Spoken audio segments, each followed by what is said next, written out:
సావిత్రిబాయి పూలే జయంతి సందర్భంగా real estate ఆధ్వర్యంలో ఇక్కడికి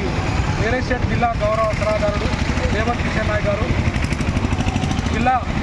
సహాయ కార్యదర్శి రమేష్ గారు, జిల్లా సహాయ కార్యదర్శి వేసనాగయ్య గారు, జిల్లా కోశాధికారి బాలసైదులు, మన పెగ్గాపూర్ నర్సయ్య గారు,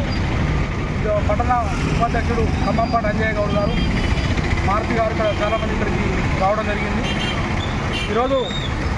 మహిళల హక్కుల కోసం ఆనాడు బ్రిటిష్ పరిపాలనలో స్త్రీలకు ఎలాంటి హక్కులు లేకుండా ఇలాంటి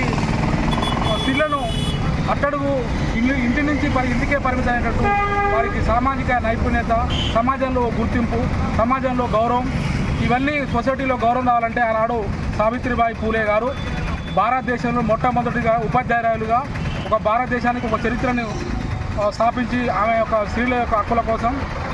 సమాజ నిర్మాణం కోసం ఆమె ఎనలేని కృషి చేసింది.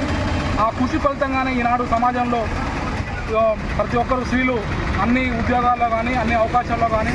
అన్ని ఆర్థికంగా అన్ని రంగాల్లో కూడా స్త్రీలు రాణిస్తున్నారంటే ఇలా కారణం సావిత్రి గారి పూలేనే. మరి వారి యొక్క మహనీయుల యొక్క చరిత్రను మరి కనుమరుగు కాకుండా మరి అందరూ కూడా మరి ఉండాలని, ఈ సమాజానికి ఉపయోగపడాలని ప్రతి ఒక్కరు కూడా చూసుకొని భావితరాలకు వారి యొక్క ఆదర్శాలను, వారి యొక్క సేవలను మనం గుర్తించుకుంటూ ఉండాలని ప్రతి ఒక్కరు తెలియజేసుకుంటూ మరొకసారి తెలియజేసుకుంటాం.